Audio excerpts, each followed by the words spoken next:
बिस्मिल्लाहिर्रहमानिर्रहीम। मौत और इसकी सख्तियाँ। मौत की हकीकत के बारे में हम सही तौर पर नहीं जानते, क्योंकि हम पर ज़िंदगी की हकीकत भी वाज़ेह नहीं है। अगर हम एक नज़र एक कैटरपिलर यानी सुंडी की दुनिया पर और एक नज़र तितली की दुनिया पर डालें, इस बात से कोई फ़र्क नहीं पड़ता कि आप एक कैटरपिलर को कितना भी बताएं, वो एक तितली ही बनना चाहेगा। वो इस वक्त तक तितली की दुनिया का अंदाज़ा नहीं लगा सकता जब तक खुद तितली न बन जाए। हमारी नज़र में कोई भी शय जिसमें खाने पीने, बढ़ने और नस्ल को आगे बढ़ाने की सलाहियत मौजूद हो, उसे हम जानदार तसव्वुर करते हैं और इन चीज़ों को ज़िंदगी की अलामत समझते हैं। लेकिन हकीकतन ये सब ज़िंदगी की अलामात हैं, ज़िंदगी की हकीकत नहीं है।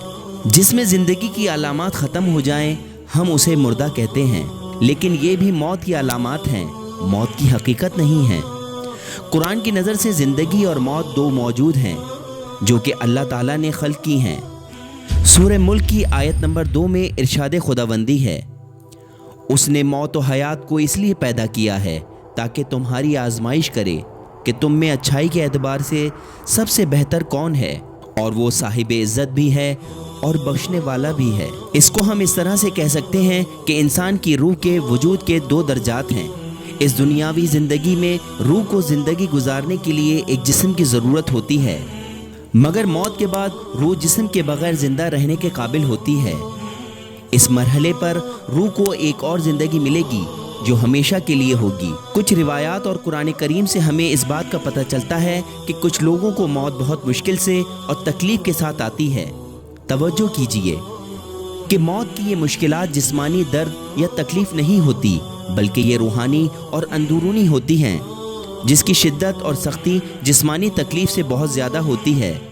हर इंसान के लिए मौत की मुश्किलात मुख्तलिफ़ किस्म की हो सकती हैं। नंबर 1, दुनियावी चीज़ों से लगाव जो उसने इस दुनिया में इकट्ठी की थीं, जैसे घर, दौलत, बच्चे और दूसरी दुनियावी चीज़ें। इंसान इन चीज़ों को हासिल करने के लिए हर तरह के जायज़ व नाजायज़ काम अंजाम देता है, जिसकी वजह से इसको इन चीज़ों से बहुत गहरी मोहब्बत और लगाव हो जाता है और इन सब चीज़ों से दस्तबरदार होना बहुत मुश्किल हो जाता है।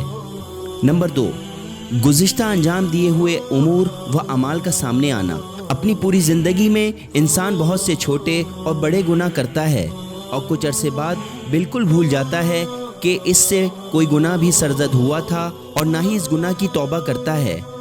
हकीकत तो ये है कि इसके तमाम कलमात, हरकत और अखलाक उसके नामे अमाल में लिपटे हुए मौजूद होते हैं।